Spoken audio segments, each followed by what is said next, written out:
Hello friends, Gurukul vision academy में आपका स्वागत है। और चलिए, जैसा कि गुरुकुल विजन एकेडमी की तरफ से एक छोटा सा कमिटमेंट था कि जेपीएससी फ्री होने के बाद हम लोग मेंस का टेस्ट सीरीज, मेंस का वीडियो लेक्चर, मेंस का नोट्स आप सबको प्रोवाइड कराएंगे। ठीक है, तो चलिए हम लोग अपना कमिटमेंट पूरा करते हैं और आप लोग भी अपना कमिटमेंट पूरा कीजिए कि जल्दी से जल्दी आप जेपीएससी निकालें।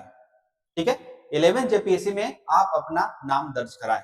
ठीक है, तो चलिए, गुरुकुल विजन एकेडमी की तरफ से जो कमिटमेंट था उसका पहला लेक्चर आज आप लोगों के सामने डिलीवर करने आ चुका हूं। ठीक है, तो चलिए हम लोग देखते हैं कि जैसा कि सिलेबस के बारे में अगर जानते हैं तो इकोनॉमी से हम लोग उठा के देखते हैं। और सबसे पहले हम लोग देखेंगे कि आंसर राइटिंग लिखा कैसे जाता है, आंसर राइटिंग करना क्या है, कहां ऐसा क्या डालेंगे जो एग्जामिनर देखने पे मजबूर हो जाए, मस्त मौला होकर आपको आंसर का नंबर दे। ठीक है, नंबर दे। जानने के लिए तो आप सब जानते हैं, जानने के लिए तो सब आप जान रहे हैं, लेकिन उसको डिलीवर कैसे करना है, एग्जामिनर को बांधना कैसे है। क्योंकि जब आप क्वेश्चन राइटिंग लिखते हैं ना, तो जब आप लिखते हैं तो आप अपने अनुसार लिखते हैं। एग्जामिनर का अपने अनुसार चेक नहीं करता है, याद रखिएगा। एग्जामिनर अपने अनुसार अगर चेक करने लगे ना, तो अगर 38 नंबर का क्वेश्चन है, 20 नंबर का क्वेश्चन है, 10 नंबर का क्वेश्चन है, तो उसका 5 से 10% नंबर नहीं देगा आपको। क्योंकि प्रोफेसर होते हैं, वो प्रकांड विद्वान होते हैं, तो वो लोग अपने अनुसार नहीं, उनको एक मॉडल दिया जाता है। ठीक है, इस तरीके से मान के चलिए कि एक मॉडल मतलब क्या बताने की कोशिश कर रहा हूं कि एक मॉडल है। ठीक है, इस मॉडल में इस मॉडल दिया हुआ है कि एक क्वेश्चन है। ठीक है, उसका भूमिका में क्या होना चाहिए।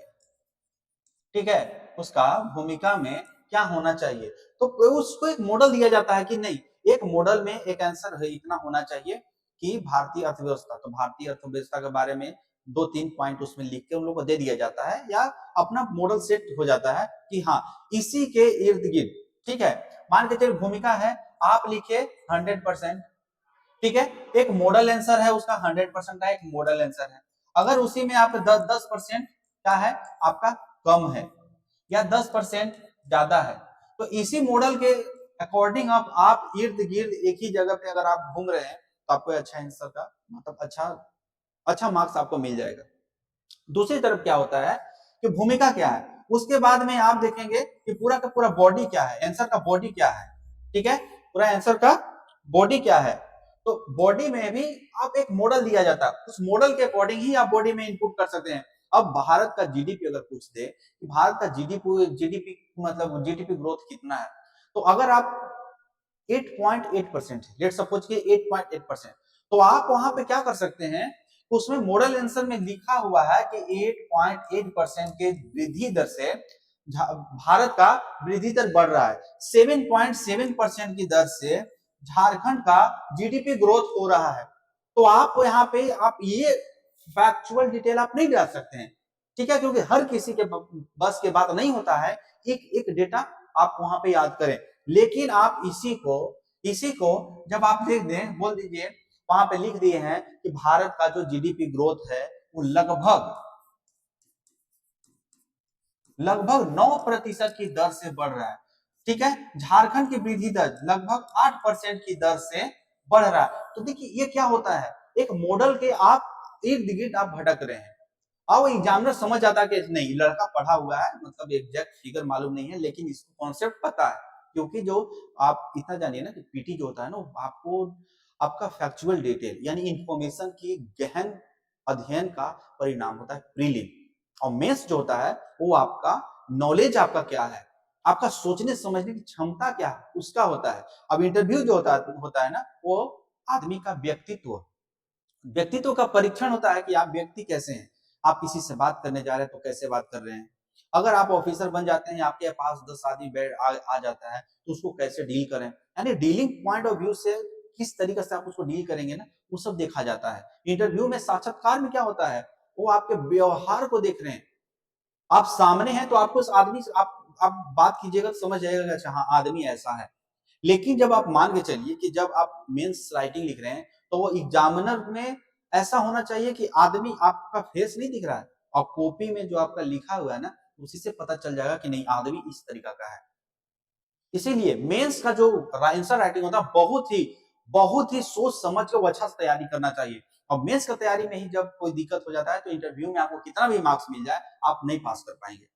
ठीक है, तो चलिए इस सब के बारे में हम लोग देखते हैं आगे क्या करना है, कैसे करना है, उसके बारे में देखते हैं। सबसे पहले एक क्वेश्चन देखते हैं हम लोग।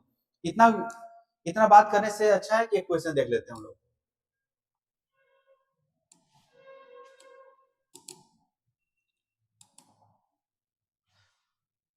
चलिए देखते हैं हम लोग क्वेश्चन आंसर देख लेते हैं कि किस तरीका से हम लोग इकोनॉमी का एक क्वेश्चन है उसमें हम लोग देखते हैं कि कैसे किया जाए। और ये लेक्चर आप लोग देख के कमेंट करें कि आप लोग को क्या इतना में कैसा मॉडल आंसर कैसा है, अब इसमें क्या कुछ कमी बेसी या जो कुछ भी है उसको थोड़ा सा देखने की आप लोग कोशिश करें।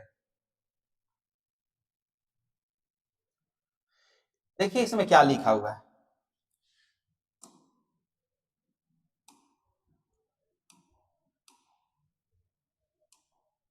ठीक है, जैसा कि देखिए आर्थिक समृद्धि से आप क्या समझते हैं। देखिए क्वेश्चन को तोड़ना सीखिए। सबसे पहले मेंस राइटिंग अगर आप करना चाह रहे हैं तो सबसे पहले क्वेश्चन को तोड़ने आना चाहिए कि क्वेश्चन तोड़ना कैसे है ताकि हम उसी को लिखें। ठीक है, तो क्वेश्चन को तोड़िए। मतलब एक क्वेश्चन टूट गया पार्ट वन में क्या टूट गया कि आर्थिक समृद्धि से आप क्या समझते हैं, पहला क्वेश्चन टूट गया। और देखिए ऐसा नहीं है कि सबसे पहले आप लोग को क्वेश्चन ही लाकर दे दिया, बस आप क्वेश्चन के माध्यम से समझाने की कोशिश कर रहा हूं कि क्या क्या होना चाहिए, क्वेश्चन आंसर होना चाहिए का।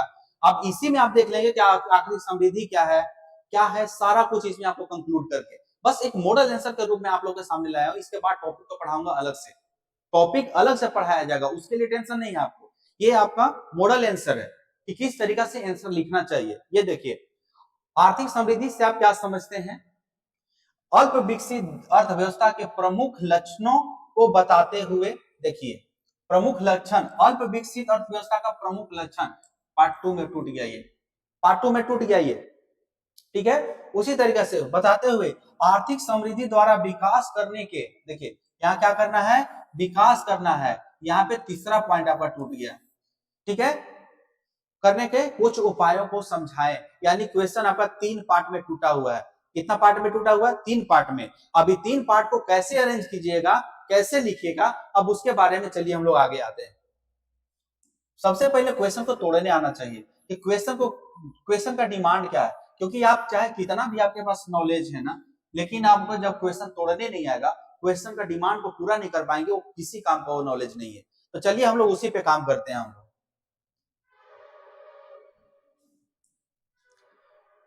देखिए आर्थिक समृद्धि से आप क्या समझते हैं। तो देखिए सबसे पहले क्या होता है ना कि भूमिका, सबसे पहले जो क्वेश्चन पूछा है ना उसके बारे में बताइए कि आर्थिक समृद्धि होता क्या है। तो आर्थिक समृद्धि के बारे में बताया गया। देखिए यहाँ पे जैसा कि किसी भी देश ना, कोई भी देश होता है ना तो उसका अर्थव्यवस्था, कोई भी देश राजनीतिक आर्थिक सांस्कृतिक, ठीक है, राजनीतिक आर्थिक सांस्कृतिक सामाजिक मूल्यों पे चलता है। तो आप सबको एक दूसरे से रिलेट करके आर्थिक समृद्धि तभी आप देखेंगे जब आपको सबको कैलकुलेट, मेंस का राइटिंग ही गेम होता है ना कि आप किस तरीके से इंटरकनेक्ट कर रहे हैं सब्जेक्ट, सारे सब्जेक्ट्स को कैसे इंटरकनेक्ट है। तो देखिए आर्थिक समृद्धि वो होता है ना जब किसी देश में वृद्धि हो रहा है, आर्थिक वृद्धि हो रहा है। तो जैसे कि जीडीपी की बात करें तो लगातार जीडीपी बढ़ते जा रहा है, देश का जीडीपी बढ़ते जा रहा है। अब इंडिया का जीडीपी बढ़ के हो गया 20%, 20%। तो क्या विकास इसको बोलेंगे, समृद्धि बोलेंगे या विकास करेंगे। ग्रोथ और डेवलपमेंट में क्या फर्क होता है, सबसे पहले आप यही नहीं समझ रहे हैं तो फिर आगे का क्या होगा। तो आपको सबसे पहले समझना होगा कि डेवलपमेंट क्या होता है और ग्रोथ क्या होता है। तो अगर हम लोग अगर बात करें डेवलपमेंट और ग्रोथ की अगर बात करते हैं तो ग्रोथ जो होता है ना वो मात्रात्मक होता है, मात्रात्मक होता है। ठीक है, क्वांटिटेटिव होता है। ठीक है, मात्रात्मक विकास होता है। ये मात्रात्मक विकास क्या है कि मतलब आर्थिक वृद्धि आपका तो हो रहा है, आपके पास पैसा आ रहा है, धन दौलत लगातार बढ़ रहा है, लेकिन ना आपको बोलने आता है, ना आपके पास शिक्षा है, ठीक है, ना आपका सामाजिक स्टेटस है, ठीक है, ना आपके पास स्वास्थ्य अच्छा है, ना आपके पास शिक्षा अच्छा है। तो क्या इसको हम लोग विकास बोलेंगे? तो नहीं बोलेंगे। बस अभी समझने के लिए मात्र आपको बता रहा हूं, सारा का सारा टॉपिक पढ़ाया जाएगा आपको कि किस तरीका से होगा। ठीक है, तो इसमें क्या होता है कि मात्रात्मक विकास ना, मात्रात्मक विकास यानी एक लीनियर इक्वेशन होता है। लीनियर इक्वेशन इसलिए होता है कि मात्र इसमें आपका अर्थव्यवस्था का आर्थिक समृद्धि को बताया जाएगा। वहीं जो गुणात्मक अगर आ गया, जहां पे आपके पास पैसा भी है, अच्छा शिक्षा भी है, अच्छा स्वास्थ्य भी है, अच्छा लाइफ स्टाइल भी है, लाइफ एक्सपेक्टेंसी अच्छा है, वहां का ह्यूमन राइट्स कैसा है, वहां का पॉलिटिकल व्यवस्था कैसा है, जब सबको मिला देंगे ना तो गुणात्मक आता है। और जब आर्थिक परिदृश्य के रूप में जब इसको हम लोग देखते हैं तो इसको हम लोग गुणात्मक विकास कहते हैं, और जिस चीज that is called development. Development इसको बोलेंगे, ठीक है। आर्थिक समृद्धि और आर्थिक विकास में फर्क होता है। तो समृद्धि मात्रात्मक होता है और विकास गुणात्मक होता है, इतना बस अभी याद रखिए, ठीक है। तो देखिए अब शायद समझ में आपको आएगा कि क्या होता है आर्थिक समृद्धि। देखिए किसी भी देश के लिए एक निश्चित समयावधि में उसके अर्थतंत्र में वस्तु एवं सेवाओं के उत्पाद में वृद्धि, पूंजी पूंजी में निवेश, मानव पूंजी में उत्पादकता वृद्धि, ठीक है, इत्यादि के कारण सकल घरेलू उत्पाद में, देखिए सकल घरेलू उत्पाद में वृद्धि जब हो रही है तो उसको आर्थिक समृद्धि बोलेंगे हम लोग, उसी को हम लोग आर्थिक समृद्धि बोलेंगे, ठीक है। यह एक मात्रात्मक विकास प्रणाली है, ठीक है, मात्रात्मक विकास प्रणाली। देखिए क्वेश्चन कैसे लिखना, भूमिका कैसे बनाया जाए, भूमिका अभी अगर इसको हम लोग देखें तो इसको हम लोग भूमिका बोल सकते हैं, इसको हम लोग भूमिका बोल सकते हैं। भूमिका कैसे बनाया जा रहा है क्वेश्चन का, तो यह एक मात्रात्मक विकास प्रणाली है। भारत का बजट 2023-24 के अनुसार देश की आर्थिक समृद्धि कितना है, 8.4%, ठीक है, लगभग कितना 8.4% की जीडीपी की दर से बढ़ने का अनुमान लगाया गया है। भारत की आर्थिक समृद्धि की जांच के लिए राष्ट्रीय आय के आंकड़ों का गौर करना आवश्यक है। राष्ट्रीय आंकड़ों का गौर कौन करता है, एनएसएसओ, ठीक है, एनएसओ, ठीक है। इस तरीके से नेशनल तो उसको क्या बोलते हैं, नेशनल फैमिली हेल्थ सर्वे जो होता है उस सब को देखिए, तो इस तरीका से होता है। तो देखिए आपका क्या हो गया यहां तक। उसी तरीके से अल्प विकास का तात्पर्य है किसी अर्थव्यवस्था में जहां की प्रति व्यक्ति आय विकसित देशों की तुलना में काफी कम होती है, यथा अफ्रीकी देश एवं लैटिन अमेरिकी देश इस श्रेणी में आते हैं। तो देखिए आर्थिक समृद्धि क्या बताती है हम लोग, ठीक है। तो आर्थिक समृद्धि जब हम लोग बता दिए तो इसमें देखिए कि क्या होता है कि किसी अर्थतंत्र में वस्तु एवं सेवाओं, तो बस आप लोग बुलेटिन पॉइंट आप लोग लिखते जाइएगा कि अर्थतंत्र में वस्तु एवं सेवाओं के उत्पादन में वृद्धि हुआ, ठीक है। देश की निवेश वृद्धि हुआ, निवेश मतलब मान के चले एफडीआई एफआईआई जो आ गया उस सब देखेंगे, वो आ गया। मानव पूंजी की उत्पादकता में वृद्धि, मानव मान के चलिए कि पहले फिजिकल वर्क करके एक काम को 3 घंटा में करता था, अब मशीन को उसी को 3 मिनट में कर दे रहा है, तो ये क्या हुआ, इस तरीके से बढ़ा। तो यही सब हुआ।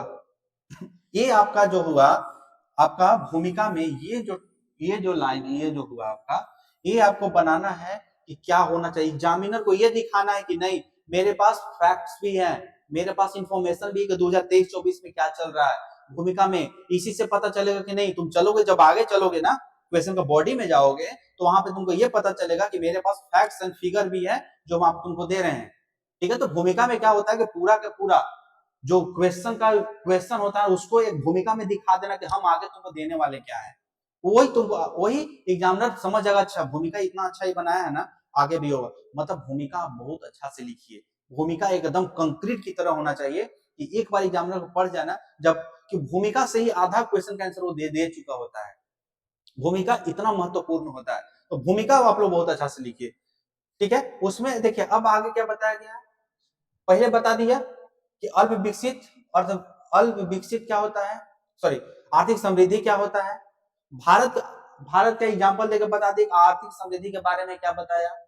उसके बारे में आपको बता दिया कि अल्प विकास या अल्प विकसित देश कौन है, किसको हम लोग अल्प विकसित अर्थव्यवस्था बोलेंगे। तो देखिए अफ्रीकन कंट्री को ले लीजिए और लैटिन अमेरिकन कंट्रीज को ले लीजिए, तो हम लोग इसको अल्प विकसित देश बोल सकते हैं। भारत हो गया, चाइना हो गया, इंडोनेशिया हो गया, ये सब जो हो गए ये विकासशील अर्थव्यवस्था हो गए। तो आप लोग को पता होगा कि जो अर्थव्यवस्था है वो तीन पार्ट में बटा हुआ है वैश्विक अर्थव्यवस्था। एक होता है आपका कौन सा, एक होता है विकसित, एक होता है विकसित, एक होता है विकासशील अर्थव्यवस्था होता है, अब एक होता है अल्प विकसित या अविकसित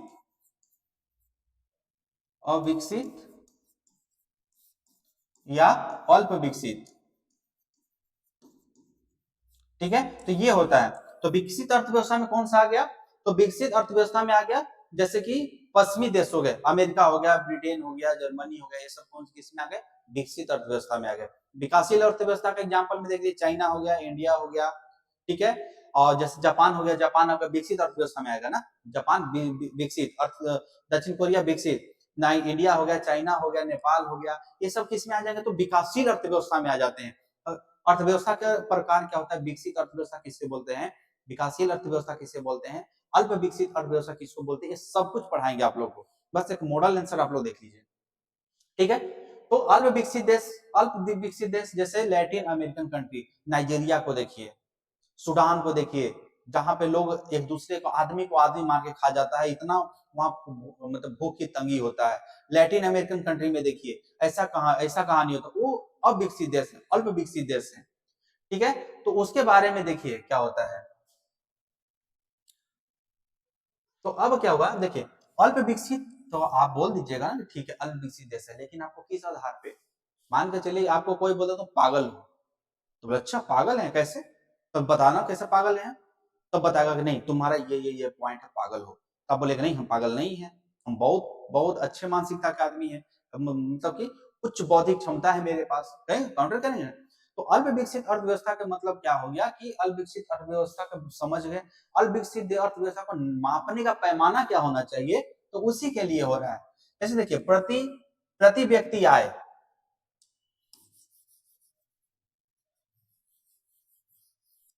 ठीक है, यहाँ पे देखिए पहला पॉइंट क्या हो जाएगा आपका, प्रति व्यक्ति आय का कम होना। प्रति व्यक्ति आय मतलब जिस देश में तो प्रति व्यक्ति आय कम हो तो उसको हम लोग देख सकते हैं। तो एक रिपोर्ट के अनुसार हम लोग देखें कि 2018 के अनुसार देखें अल्प विकसित देशों में प्रति व्यक्ति जहां पे 1018 था, ठीक है, 1018 था, बताइए 2023 का है ये डेटा, याद रखिएगा 2023 का है, ठीक है। तो 2023 में जहां पे, क्योंकि 2018 में 907 था, याद रखिएगा $960 था। 2023 में देखेंगे 1018, वहीं विकसित देशों में ना 12,000 से 15,000, 12,000 से 15,000 डॉलर का आपका क्या था, मतलब कह सकते हैं कि प्रति व्यक्ति आया था। तो देखिए इतना हो गया।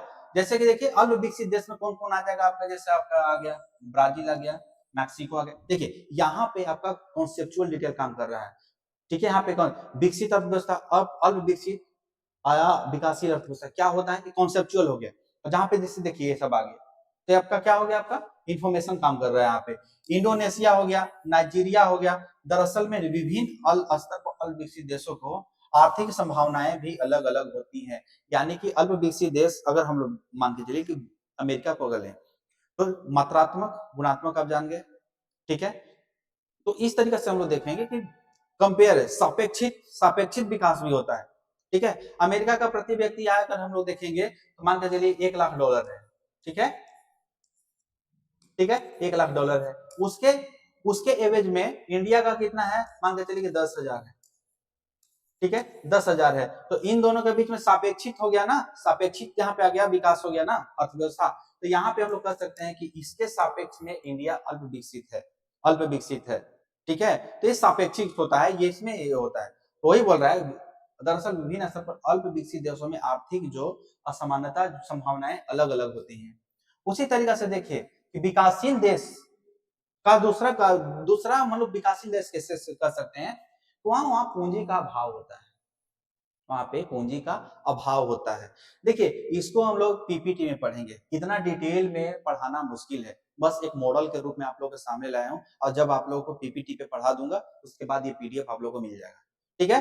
तो आगे का देखिए क्या होता है कि पूंजी का अभाव, तो पूंजी का अभाव हो गया तो अधिकतर अल्प विकसित देशों में पूंजी के अभाव के कारण गरीबी एवं बेरोजगारी, देखिए की पॉइंट पकड़िए, ठीक है। पूंजी का अभाव है तो पूंजी का अभाव है तो गरीबी होगा, ठीक है, पूंजी का अभाव है तो बेरोजगारी रहेगा, बेरोजगारी जब रहेगा तो बेरोजगार लोग रहेगा तो गरीब रहेगा, और गरीब रहेगा तो रोजगार ढूंढने जाएगा, रोजगार नहीं मिलेगा फिर एक जो, तो ये क्या होता है ना, ये चक्र लगातार चलते रहता है, गरीबी बेरोजगारी करते रहते हैं, ठीक है। तो पूंजी अभाव है तो वहां पे रोजगार नहीं रहेगा, रोजगार नहीं रहेगा तो बेरोजगारों की संख्या ज्यादा बढ़ेगा, और अगर आपके पास पैसा नहीं तो आप गरीब हैं, ठीक है। तो पूंजी का अभाव है, ठीक है, तो गरीबी और बेरोजगारी बढ़ेगा।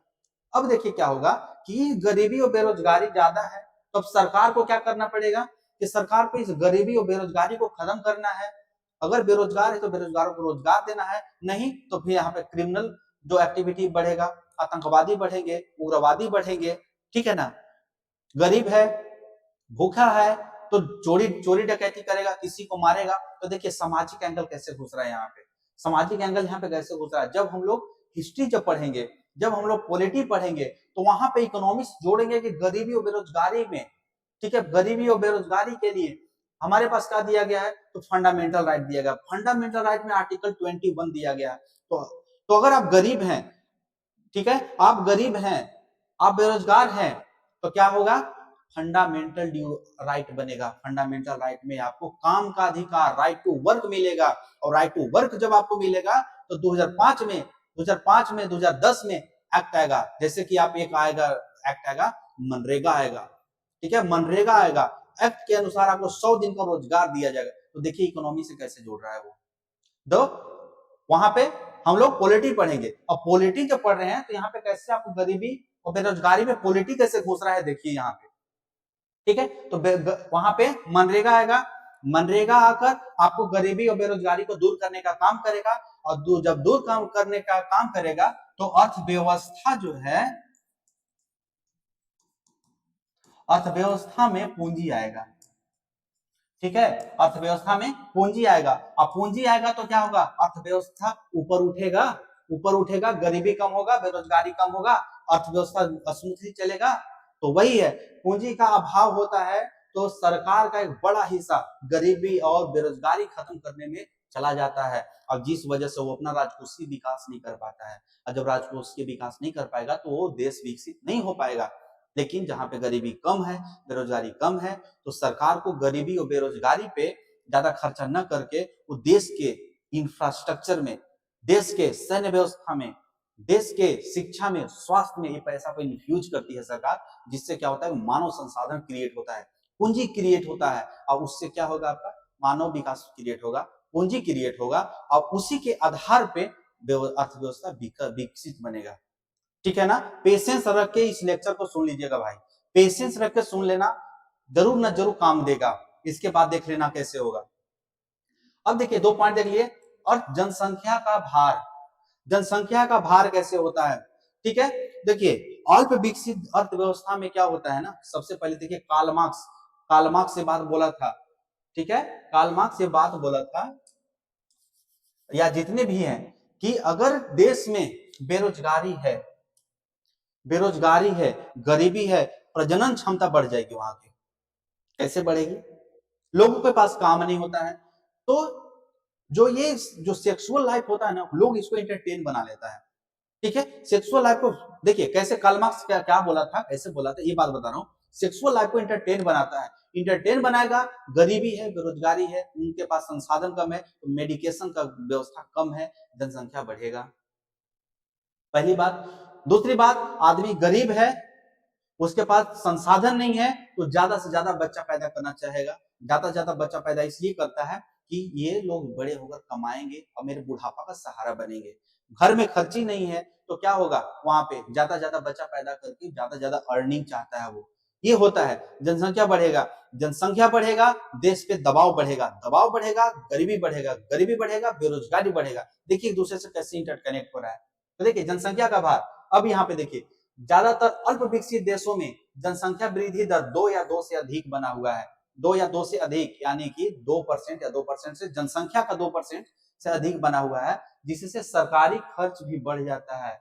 जनसंख्या जब बढ़ेगा तो मान के चलिए कि फूड सिक्योरिटी एक्ट लाया गया, आज 1 रुपया में 2 रुपया में गेहूं और चावल मिल रहा है। तो अगर इतना जनसंख्या नहीं होता भारत का, अगर जनसंख्या इतना नहीं होता, तो क्या सरकार को इतना पैसा, इतना जो बहुत बड़ा अमाउंट जो जा रहा है, जो फूड सिक्योरिटी एक्ट पे जा रहा है, तो क्या वहां पे ज्यादा पैसा नहीं जाता, उन पैसा को इंफ्रास्ट्रक्चर में, हेल्थ में, एजुकेशन में लगाता, ठीक है, और आपको जॉब मिलता। लेकिन आपको जॉब नहीं मिल पा रहा है, क्यों, क्योंकि यहाँ पे पॉपुलिज्म है, सरकार का पॉपुलिज्म है, जनसंख्या ज्यादा है, तो सरकार का एक बड़ा राजकोषीय घाटा है उसमें चला जाता है, राजकोष का ज्यादा पैसा उसमें जा रहा है, याद रखिएगा।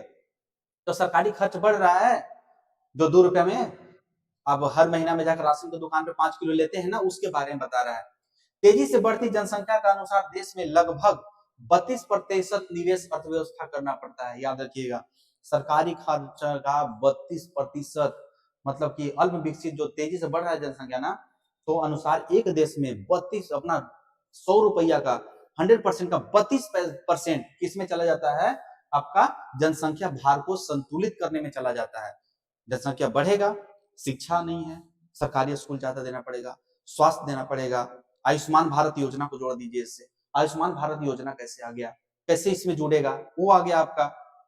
ठीक है, फूड सिक्योरिटी एक्ट को जनसंख्या भार से जोड़िए, कैसे आ गया, उस सब का एग्जाम्पल देना पड़ेगा आपको, कैसे होगा। अगर इंडिया के कॉन्टेक्स्ट में पूछ दिया तो वहां पे देना पड़ेगा। ठीक है, तो अतः एक अल्प विकसित अर्थव्यवस्था के लिए आसान नहीं होता है कि 32% आप दे दीजिएगा। क्यों? क्योंकि वहां पे रेवेन्यू ही नहीं है, टैक्स का कलेक्शन ही नहीं है, तो आप कहां से 32% ला देंगे आप। ठीक है, उसी तरीका से देखिए अब क्या होता है, कृषि पर निर्भरता।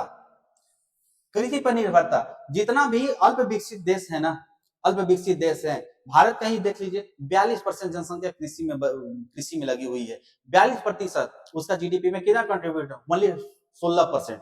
16%, 42 लोग मिलके 16 रुपया कमा रहे हैं। देख रहे हैं ना, 42% लोग मिलके 16 रुपया कमा रहे हैं। वहीं अगर पलट दें तो 17% से 18% सर्विस सेक्टर में मिलके 60% कमा रहे हैं। सोचिए कहां जा रहा है। 18% जनसंख्या मिलके 26 से 27% इंडस्ट्रियल क्षेत्र में जीडीपी का आ रहा है, तो सबसे ज्यादा सर्विस सेक्टर है। देखिए यहाँ पे क्या है, अल्प विकसित देशों में लगभग 30 से 75% जनसंख्या कृषि कार्य में लगी हुई है। देख लीजिए, अगर भारत का ही देखें तो 42%, कितना, 42% जनसंख्या कृषि में लगी हुई है। ठीक है, फलस्वरूप प्रचंड बेरोजगारी, मतलब किसी भी एक काम को, एक पेन को मान के चलिए कि नहीं बने। एक गन्ना का खेत लीजिए, एक गन्ना का खेत में 4 आदमी का काम है, लेकिन उसमें वो पूरा परिवार 10 आदमी है, 15 आदमी है लगा हुआ है, तो 4 आदमी का काम है तो सही है। 4 आदमी से जितना भी ज्यादा लोग अगर आके इसमें लगे हैं तो उसको हम लोग क्या बोलते हैं, प्रचंड बेरोजगारी बोलते हैं। तो प्रचंड बेरोजगारी बनी रहती है। देश के सकल घरेलू उत्पाद में कोई अच्छा योगदान नहीं हो पाता है, कोई भी अच्छा योगदान नहीं होगा। जो भी हो, एक काम को 4 लोग करेंगे, उसी काम को 15 लोग करेंगे, तो क्या अच्छा काम होगा, नहीं होगा ना। उसी तरीका से जैसे भारत में देखें, देखिए यहाँ पे लिखा हुआ आपका कि 42.87, मतलब 42.87, यानी कि लगभग 43%, 43% जनसंख्या कृषि क्षेत्र में लगा हुआ है, लेकिन सकल घरेलू उत्पाद में मात्र 16% योगदान है। देखिए यही सब फैक्ट्स एंड फिगर आपको देना पड़ेगा, क्वेश्चन को स्ट्रॉन्ग करना है। तो ये भारत के कंटेक्स्ट में बता रहा है, विकासशील अर्थव्यवस्था के बारे में बता रहा है ये, यानी कि ये अगर हम लोग देखें कि देखिए ये क्यों यहाँ पे डाल दिया गया है भारत का, अब उसके पीछे रीजन देते हैं। तो आप बोलेंगे नहीं सर से भारत तो अल्प विकसित अर्थव्यवस्था नहीं है। ठीक है भैया, मान लेते हैं।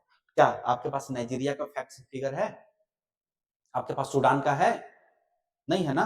तो जब आप आंसर को मजबूत बना रहे हैं तो आप तब तो आपको ये डालना ही ना पड़ेगा। जब ये नहीं डालिएगा तो आपका आंसर कमजोर पड़ेगा। तो बस जानवर का दिमाग में आना चाहिए कि नहीं, बच्चा के पास कॉन्सेप्ट है। Mains mains is the matter of concept, not matter of information, ये बोला जाता है। इंफॉर्मेशन का नहीं है, इंफॉर्मेशन को आप नॉलेज में कैसे कन्वर्ट करते हैं, वो इंफॉर्मेशन और नॉलेज में क्या फर्क होता है, अगर आपको जानना है तो कमेंट बॉक्स में आप लोग लिखिए, फिर आपको बताता हूँ। ठीक है, आगे को क्वेश्चन देखते हैं। औद्योगिक पिछड़ापन, बस आप लोग बस सब समझते जा रहे होंगे। अब जहां पे ये क्वेश्चन पकड़ाएगा ना, आप पक्का इसमें से आप डील करेंगे, पक्का है। अल्प विकसित देशों में पूंजी का अभाव बताया, पूंजी का मैक्सिमम खर्च कहाँ चला जाता है, गरीबी और बेरोजगारी खत्म करने में। और जब बेरोजगारी और गरीबी और बेरोजगारी खत्म करने में चला जाएगा तो क्या औद्योगिकरण कर पाएगा वो देश, औद्योगिकरण नहीं कर पाएगा। और जब औद्योगिकरण नहीं कर पाएगा तो आपको पता है, आज जैसा कि आपको पता है कि भारत में शायद इसमें होना चाहिए, हाँ देखिए, भारत में 18% कार्यशील जनसंख्या और जीडीपी में 28% का योगदान करता है। तो मान के चलिए कि जिस जिस अर्थव्यवस्था में अल्प विकसित इसलिए बना हुआ क्योंकि वो औद्योगिकरण है नहीं। औद्योगिकरण इसलिए नहीं है कि जो भी सरकार के पास पैसा आ रहा है उसमें 32% तो डाल दिया वो गरीबी और बेरोजगारी खत्म करने में, इंफ्रास्ट्रक्चर खड़ा कर रहे हैं। मान के चलिए स्कूल बन गया तो स्कूल से क्या आपको बेनिफिट होने वाला है, बेनिफिट होने वाला है नहीं। मानव पूंजी आप बनाइएगा, शिक्षा देके मानव पूंजी बनाएंगे, आप अगर देखें हेल्थ में, अगर हॉस्पिटल बना देते हैं उससे अर्निंग तो कुछ होना नहीं है, मानव पूंजी बनाएंगे, बीमार पड़ा आदमी जाके तो सरकार का खर्चा ही खर्चा है, एक्सपेंस ही एक्सपेंस है। तो जब एक्सपेंस और एक्सपेंस ही है तो क्या औद्योगिकरण में आप पैसा डाल पाएंगे, बड़ा बड़ा इंडस्ट्री बना पाएंगे? और जब इंडस्ट्री बनेगा तो आपका जो आयरन ओर है, जो कोल है, ये सब का प्रोडक्शन होगा, उसमें लोहा बना, स्टील बना, कपड़ा बना, उस सबको आप एक्सपोर्ट करेंगे तो पूंजी आएगा, जब पूंजी आएगा तब तो ये सब आएगा। तो जब किसी भी देश में औद्योगिकरण ही नहीं है तो कहां से पूंजी आएगा? पूंजी तो आएगा नहीं, तो गोल गोल गोल गोल अपने आप घूमते रहेगा कि भैया का पैसा पापा पास, पापा का पैसा भैया पास, भैया का पैसा भाभी पास, भाभी के पैसा सासू माँ के पास, तो एक ही घर में पैसा घूम रहा है, तो कहां से होगा?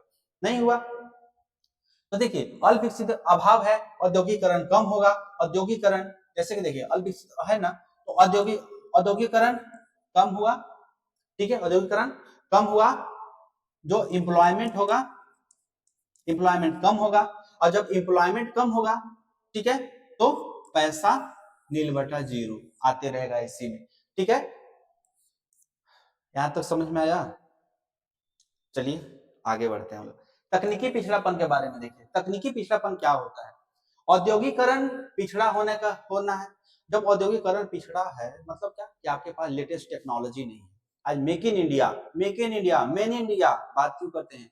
क्योंकि बाहर से आओ भारत में और भारत में लाके मशीन लगाओ, मशीन लगाओ, make in India, main in India बनाओ, ठीक है, मेक इन इंडिया बनाओ। उससे क्या होगा कि यहाँ रोजगार बढ़ेगा, रोजगार बढ़ेगा, लोगों में गरीबी कम होगा, गरीबी कम होगा तो बेरोजगारी कम होगा, इस तरीका से होता है। तो तकनीक ही नहीं है, ठीक है। मान के चलिए कि मुझे पढ़ाना है तो ब्लैक बोर्ड, मान के चलिए व्हाइट बोर्ड पे पढ़ाना है, तो क्या इतना लिख के पढ़ाया जा सकता है? व्हाइट बोर्ड पे नहीं पढ़ाया जा सकता है। तो एक क्वेश्चन को पढ़ाने में मुझे 4 घंटा 5 घंटा लगता, तो क्या यहाँ पे टेक्नोलॉजी एनहेंसमेंट हुआ, डिजिटल बोर्ड आया, डिजिटल बोर्ड आया, सबको टाइप करा के आप लोगों के सामने बस ये जो भी है समझा दिया हुआ, आपका भी टाइम बचा, मेरा भी टाइम बचा, और क्या एग्जाम ओरिएंटेड है, एग्जाम ओरिएंटेड है, आपको एग्जाम पास करना है, ये होना चाहिए। तो यही तकनीकी पिछड़ापन होने की वजह से लोग अपने आप को अपग्रेड नहीं कर पाते हैं, और जब अपग्रेड नहीं कर पाएंगे तो उसका क्या होगा? कोई हश्र नहीं होगा। आपका अल्प विकसित अर्थव्यवस्था है तो है, बना रहा है तो बना है, बस वही है, ठीक है। तो यहाँ पे देखिए औद्योगिकरण पिछड़ापन होने के कारण तकनीकी पिछड़ापन आपका है, औद्योगिकरण नहीं हुआ तो आप तकनीकी नहीं लाए, तब तो औद्योगिकरण नहीं हुआ ना।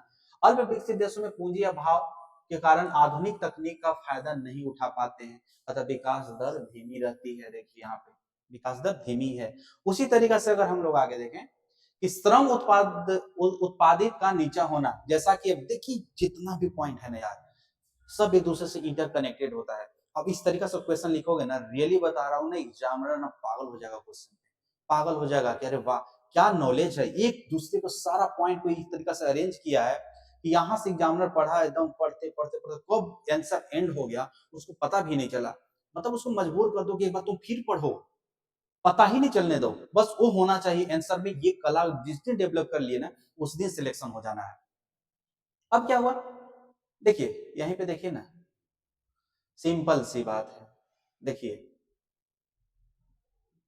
प्रति व्यक्ति आय कम है, प्रति व्यक्ति आय कम होगा तो पूंजी का अभाव होगा, पूंजी का अभाव कम हुआ, पूंजी का अभाव कम है, जनसंख्या भार बढ़ेगा, पूंजी के लिए बच्चा पैदा करो, पूंजी का अभाव, भार जनसंख्या भार बढ़ा, और जब जनसंख्या भार बढ़ेगा तो जनसंख्या प्रचंड बेरोजगारी, जब रोजगार है ही नहीं तो गरीबी बेरोजगारी, और जब जनसंख्या बढ़ेगा तो कृषि पर निर्भरता ऑलरेडी है तो उस पे देखिए इससे कनेक्टेड ये हो गया, ठीक है। और जब कृषि पे निर्भरता ज्यादा होगा तो औद्योगिकरण, देखिए औद्योगिकरण होगा नहीं, ठीक है, देख रहे हैं कैसे कनेक्ट हो रहा है। और जब औद्योगिक पिछड़ापन है, तो जब औद्योगिक पिछड़ापन क्यों है, तो देखिए तकनीकें नहीं है आपके पास तो औद्योगिक पिछड़ापन बने रहिएगा, और जब तकनीकी पिछड़ापन रहेगा तो आपका क्या होगा, देखिए श्रम उत्पादकता नीचे होगा। तकनीकी पिछड़ापन मान के चलिए ट्रैक्टर बन गया तो एक घंटा में हल बैल से आप 1 बीघा खेत को जोत रहे हैं, ट्रैक्टर आया उसी को 50 बीघा जोत दिया, तो 49 बीघा का फायदा हुआ ना टेक्नोलॉजी आने से। तो बस वही बातें बोल रहा है, श्रम उत्पादकता नीचे है, ठीक है ना। अब कोल्हू में तेल पेर रहे हैं, बैल भी बैठ गया, आप भी बैठ गए, वहीं पे मिल में चले जाइए, लिए 10 मिनट में आपको तेल निकाल के, उसका खली अलग तेल अलग, भैया ले जाओ जाकर डाल, ठीक है, उस ले जाओ, कढ़ाई में डालो, पुआ पकाओ, मन से खाओ, दोनों दोनों सो जाओ। ठीक है, ठीक। तो श्रम उत्पादकता नीचे, अल्प विकसित देशों में कौशल जनसंख्या, ठीक है, कौशल जनसंख्या के विकास की कमी होती है, जिससे मानव श्रम उचित उपयोग कर पाने में सक्षम नहीं है, अतः रोजगार सृजन नहीं होगा। ये तो बस आप लोग को पढ़ दे रहा हूँ, बाकी जो भी समझाने वाला यहाँ पे है, पॉइंट में ही सब कुछ छिपा हुआ है। ठीक है, इस पॉइंट को भी बुलेटिन पॉइंट में कैसे लिखना है ना, पीपीटी में मिलेगा आप लोग को, बस आप लोग कमेंट कीजिए कि हाँ पीपीटी में चाहिए कि नहीं चाहिए। ये बात, आगे का क्वेश्चन देखिए आप लोग। तो देखिए, अकुशल जनसंख्या है, जनसंख्या कृषि और कम उत्पादन में लगा रहेगा, क्योंकि आपके पास टेक्नोलॉजी नहीं है, आपके पास मान लीजिए आपको लैपटॉप चलाने का, लैपटॉप या टैब में लिखने का आदत नहीं है, तो आप कॉपी पे लिखते रहिए। ठीक है, अगर मान के चलिए मेरे पास डिजिटल बोर्ड नहीं होता, तो क्या इतना लिख के आपको पढ़ाने का संभावना था? पूरा का पूरा 3 बोर्ड भर जाता, 3 बोर्ड भरता, एक बार लिखते फिर मिटाते, फिर लिखते फिर मिटाते, तो उससे कुछ नहीं होना है। तो अब क्या हुआ कि कृषि उत्पादन लगी हुई है, जिससे कृषि क्षेत्र में लगभग 49.47% जनसंख्या है वही असंगठित क्षेत्र में। ठीक है, अकुशल जनसंख्या का 94%। ठीक है, जब देखिए कृषि क्षेत्र में कितना है, अगर भारत की बात करें, ये ओवरऑल वैश्विक जनसंख्या की अगर बात करें, तो ओवरऑल वैश्विक जनसंख्या अल्प विकसित देश का बता रहा है ये। ठीक है, तो मान के चलिए भारत में ही देखिए ना, कितना कितना था, 42.87% लगा हुआ था ना कृषि क्षेत्र में। ठीक है, संगठित क्षेत्र असंगठित क्षेत्र क्या होता है, जैसे कि देखिए जो भी लिमिटेड कंपनियां जो होती है ना, जो लिमिटेड कंपनियां होती है, उसमें जो भी कामगार काम करते हैं ना, उसको संगठित क्षेत्र बोलते हैं। और जो रेडी पटरी वाले जैसे ठेला पे हैं, ये फुचका बेच रहा है, बस फुचका, मुंह में पानी आ गया होगा, हाँ ठीक है आने दो, ठीक है, जाके मोमोज खाना। ठीक है, तो अभी मोमोज नहीं खाना है, अभी चलो पढ़ाई करो। हाँ हाँ हाँ ठीक। तो देखिए उसमें क्या होता है कि क्या बता रहा था, भुला दिया। हाँ, तो रेडी पटरी वाले जो लोग होते हैं, या फल बेचने वाले होते हैं, सब्जी बेचने वाले होते हैं, ये असंगठित क्षेत्र होते हैं, ये असंगठित क्षेत्र। तो सोच लीजिए भारत में असंगठित क्षेत्र का कितना बड़ा दायरा है। तो संगठित क्षेत्र असंगठित क्षेत्र क्या होता है, जब इसका टाइम आएगा उस समय हम लोग अच्छा से पढ़ लेंगे। ठीक है, चलिए आगे का देखिए क्या है, मानव विकास का नीचा स्तर होना, मानव कल्याण का नीचा स्तर होना। तो एक व्यक्ति है, मानव कल्याण के मापन में 3 प्रकार से सूचकों का होता है। मानव विकास बोलिए, मानव कल्याण बोलिए, तो उसमें देखिए तीन स्तर का नीचा होना है। ठीक है, जैसे कि देखिए उसकी चालू एवं संभाव्य आय, ठीक है, उसकी चालू संभाव्य आय, उसकी शिक्षा और उसका स्वास्थ्य।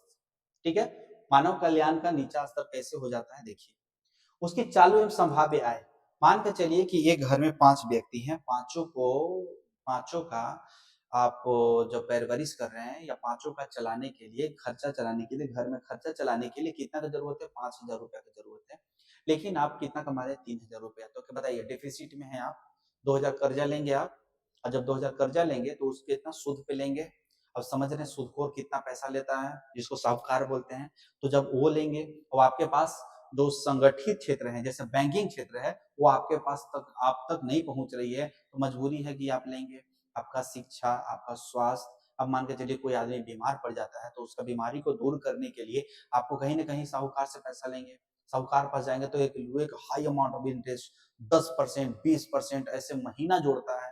तो सोच लीजिए कि 10,000 रुपया लिए, 10,000 रुपया, 10,000 रुपया से एक महीना में 1,000, पता चला एक साल में 10,000 रुपया लिए, 12,000 इंटरेस्ट भर रहे हैं। तो बताइए यहाँ पे क्या हुआ, उसका चालू एवं संभाव्य आय कम होगा, क्योंकि वो तो मान के चलिए 3,000 कमा ही रहा था।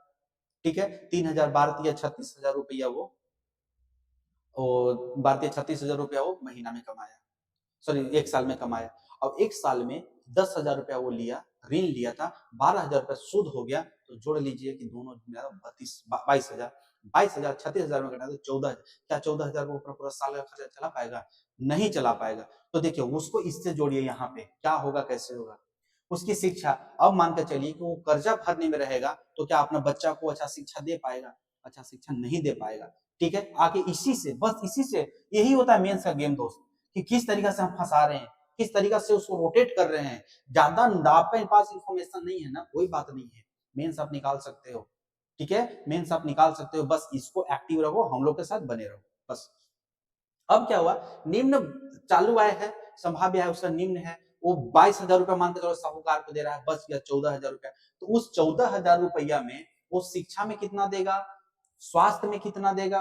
पता चला कि उसकी बीवी बीमार पड़ी थी तो साहूकार से 10,000 लिया तो उसका 22,000 भर रहा है। उसी साल उसका बेटा बीमार पड़ गया, उसी साल उसकी बेटी बीमार पड़ गई। सोचो कि उस किसान का क्या हाल होगा जो जो मतलब कि 3,000 रुपया महीना कमा रहा था। खुद सोचो। अब इसी सबको दूर करने के लिए आपको ऑफिसर बनना है यार, इसी सबको दूर करना है तो आपको ऑफिसर बनना है। ये सब दुष्चक्र से जो गरीबी है उसको खत्म कैसे करना है। ठीक है, देखिए यूट्यूब पे आप लोगों को कोर्स कंप्लीट करवा रहा हूँ तो इसका मतलब ये नहीं कि मुझे पैसे चाहिए, नहीं चाहिए। बस इसके रिवार्ड में आप लोग वो काम करना जो आप लोग करने जा रहे हो। ऐसा नहीं कि बस अपना पॉकेट भरना है, नहीं। आप ईमानदारी से उन लोगों के लिए मदद करना जो उसके लायक हैं। ठीक है, ज्यादा नहीं बोलना है इस पे। ठीक है, तो अब देखिए इन तीनों आधार पर अल्प विकसित देशों में नीचा होता है। ठीक है, अल्प विकसित देशों में जो आय होता है या अल्प विकसित देश का जो कंडीशन होता है वो नीचा होता है।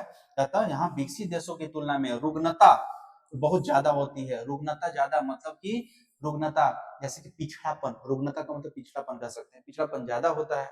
अगर हम लोग देखें 2023 में निम्न आय वाले देशों जीवन प्रत्याशा 63 वर्ष था पुरुषों में और महिलाओं में 67 वर्ष। देखिए जीवन प्रत्याशा क्या होता है उसके बारे में समझिए कि एक व्यक्ति का एवरेज जीवन कितना है। तो अल्प विकसित देशों में 63 साल, एक आदमी 63 साल जीता है पुरुष, और महिलाएं जो थी 67 साल जीती है। इसका एवरेज क्या होता है वो जब हम लोग पढ़ेंगे, जब मानव विकास पढ़ेंगे वहां पे, या मानव विकास संसाधन पढ़ेंगे वहां हम लोग इसको पढ़ेंगे। तो 63 साल कैसे होता है और 67 साल कैसे होता है इसके बारे में हम लोग पढ़ेंगे। वहीं विकसित देश में देखिए कि 75 वर्ष और 82 वर्ष, सोचिए कितना साल बढ़ गया। यहाँ पे 12 साल बढ़ गया और यहाँ पे 12 और 3 15 साल बढ़ गया। तो सोचिए विकसित देश कितना आगे है, विकासशील देश या अल्प विकसित देश कितना पीछे है। ठीक है, अशिक्षा का स्तर देखें तो देखिए अशिक्षा के स्तर देखें तो अभी भी जीवन प्रत्याशा था। ठीक है, अल्प विकसित देश में देखेंगे अभी 36% और 52%, और ठीक है, वहीं विकसित देशों में नगण्य है।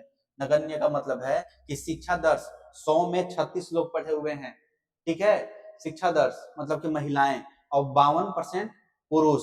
वहीं अगर विकसित देश में चले जाइए तो वहां पे सब के सब पढ़े होते हैं, कोई भी नहीं। अगर आप नॉर्वे जो नॉर्डिक कंट्री जो होता है, नॉर्वे स्वीडन सब जो कंट्री है वहां पे बोला जाता है ना कि मान के चलिए कि आप दवा खरीदने जाते हैं, वो दवा का कॉम्पोजिशन क्या है, वो जब उस कॉम्पोजिशन के बारे में जब आप जान रहे हैं ना तब आप शिक्षित हैं। भारत में क्या बस आपको साइन करने आ गया आप शिक्षित हो गए। तो सोच लीजिए नॉर्डिक कंट्री कहाँ है। ऐसे ही नहीं, हर चीज में वो लोग आगे होता है।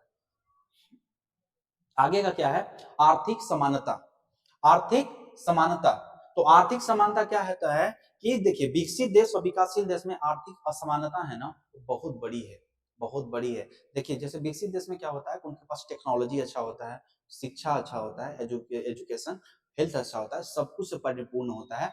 तो उन लोग क्या क्या करता है ना कि बोला जाता है ना जो विकसित देश है, जो अमीर है वो 10% अमीर 90% संसाधन पे अपना प्रभुत्व जमाए हैं। वहीं पे जो गरीब देश हैं, अल्प विकसित देश हैं, वहां पे 90% लोग मिलकर 10% संसाधनों पे कब्जा बन, मतलब कि वो लोग किसी तरह गुजर बसर कर रहे हैं। तो सोच लीजिए वही यहाँ पे बताया गया है कि विकसित और अल्प विकसित देशों में आय असमानता बहुत अधिक है।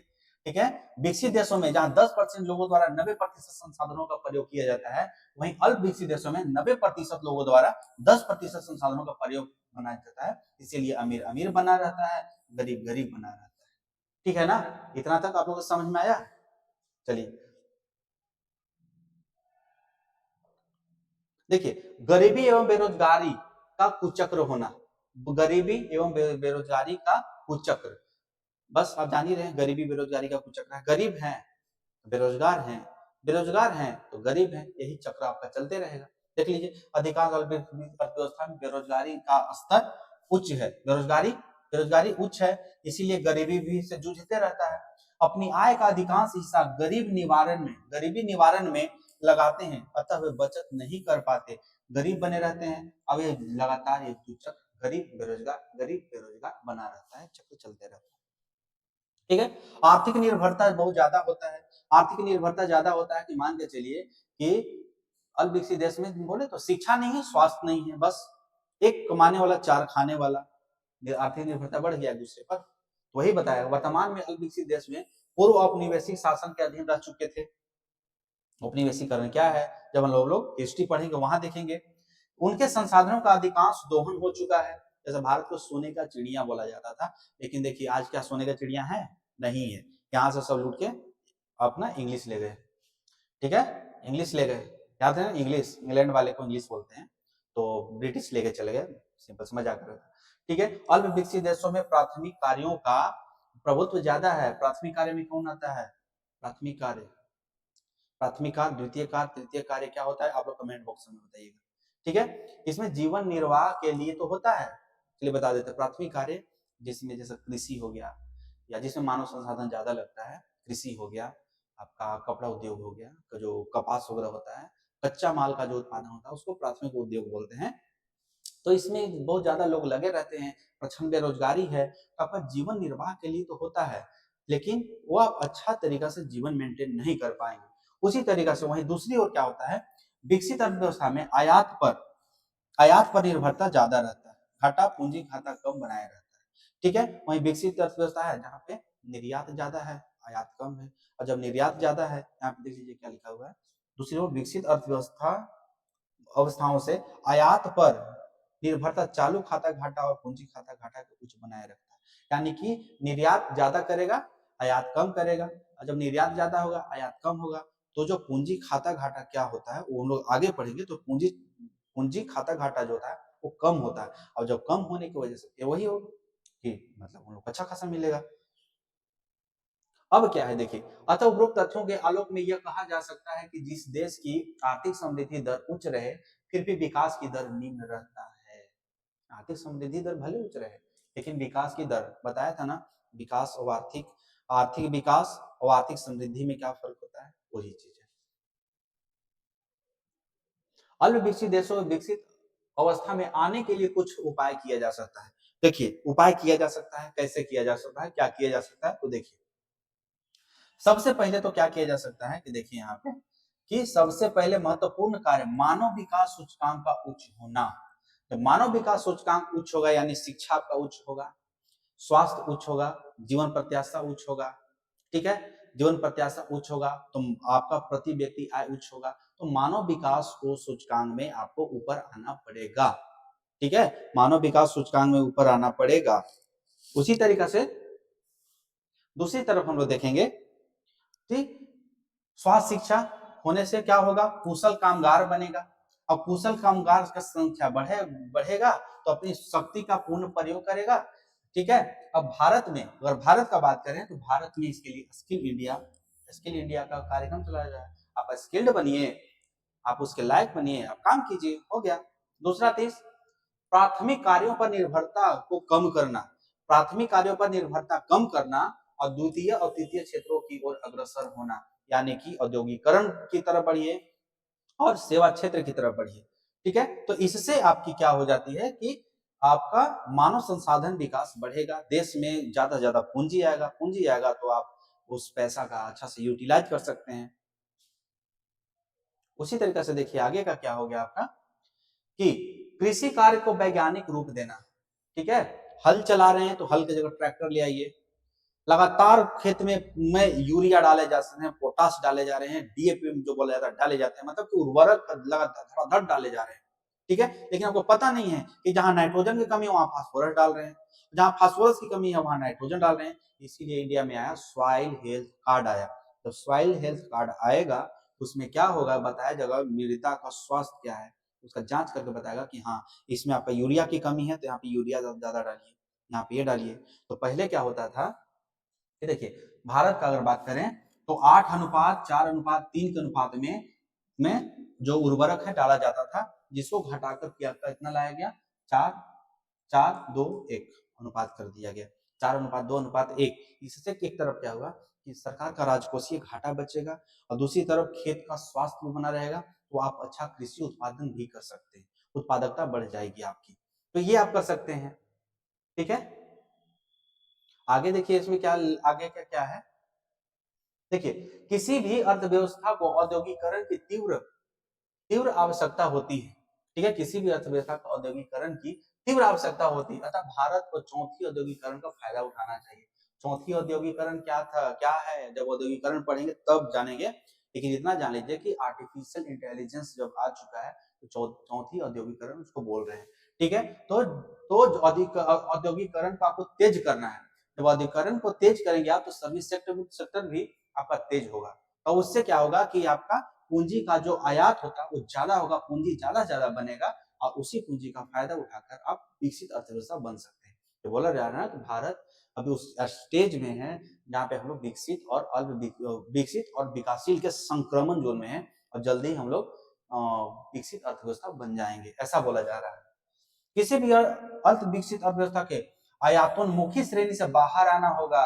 ज्यादा से ज्यादा आज भारत का देखिए कि सबसे ज्यादा पैसा कहाँ जा रहा है, तो तेल का आयात करने में, ऑयल का, ठीक है, क्रूड ऑयल का, जो डीजल पेट्रोल होता है उसमें होता है, तो बहुत कुछ आयात करना पड़ रहा है। अब 1965-66 का जो अकाल 66-67 का अकाल हुआ था, उसमें देखिए कि कितना ज्यादा आयात करना पड़ता था गेहूं, कहां से, ब्रिटेन सॉरी अमेरिका से पीएल 40 का पीएल 40 का जो एग्रीमेंट हुआ था उसमें देखिए, ठीक है ना, तो उसमें देखेंगे जब आप कि कितना होता है, तो उसी तरीका से क्या है कि आयात मतलब मंगाना कम है, भेजना ज्यादा है, यानी कि आयात मेक इन इंडिया करेंगे हम लोग, इंडिया में बनाएंगे तो निर्यात में ज्यादा करेंगे। जब निर्यात कर रहे हैं आयात कम हो जाएगा, आयात जब कम होगा तो हमारा पूंजी जो बाहर जा रहा था वो पूंजी देश में रहेगा, और निर्यात जब करेंगे तो निर्यात के थ्रू जो भी पैसा आएगा वो भारत में आएगा, तो उससे क्या होगा, हम लोग भारत को मतलब विकसित अर्थव्यवस्था बना सकते हैं। और ये जितना भी अल्प विकसित अर्थव्यवस्था उसके साथ इसको कनेक्ट करके जोड़ लीजिए, ठीक है, इतना बढ़ाने।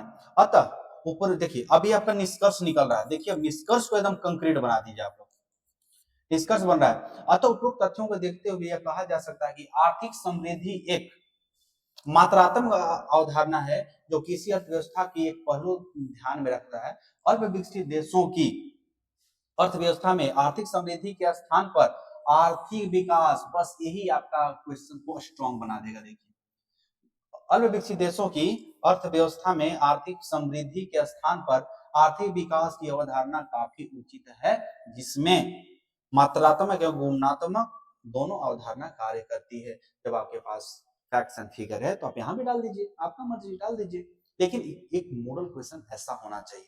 तो फ्रेंड अब चलिए हम लोग इसको देख लेते हैं, लास्ट में फाइनल टच देते हैं। तो देखिए अब आप लोग इस क्वेश्चन को देखिए, लेक्चर को देखिए, अब आप इसको लिखिए क्वेश्चन को और अपना कॉपी पे राइट डाउन कीजिए। आप लोग लिख कर खुद ब खुद इस मॉडल आंसर से मिलाइए, और आपको ये पीडीएफ चाहिए तो आप लोग, अगर ये पीडीएफ आप लोग को चाहिए तो आप लोग इस नंबर पे कांटेक्ट कीजिए, इस नंबर पे कांटेक्ट करके आप लोग इसका पीडीएफ ले लीजिए, और यही क्वेश्चन आप लोग लिख के बिना देखे जो भी होता है अपने से कोशिश कीजिए लिखने का, लिखकर इस नंबर से आपका व्हाट्सएप ग्रुप है, इस व्हाट्सएप ग्रुप पे भेजिए, हम लोग उसको चेक करके फिर आप लोग को भेजेंगे और आप लोग को फीडबैक देंगे कि क्या है, कैसे है, क्या करना है। तो चलिए फ्रेंड हम लोग अभी इस लेक्चर पे यहीं पे स्टॉप करते हैं, क्योंकि हो सकता है कि आप लोग को लगे कि ये बहुत लंबा लेक्चर हो गया, लेकिन इतना में आपको बहुत कुछ सिंक्रोनाइज करके एक क्वेश्चन के माध्यम से पूरा का पूरा समझाने की कोशिश किया गया है। तो चलिए आप लोग इसका फायदा उठाइए, और ज्यादा से ज्यादा बस आप लोग ये कीजिए कि सब्सक्राइब कीजिए, शेयर कीजिए, बस इतना ही चाहिए, ठीक है, ताकि इस चैनल का उद्देश्य जो है कि ज्यादा जो जिनके पास संसाधनों की कमी है उन लोग इसका फायदा उठा सके। तो चलिए फ्रेंड आप लोग इतना कीजिए, हम लोग को जो अपना कर रहे हैं वो करते रहेंगे। चलिए all the best, thank you.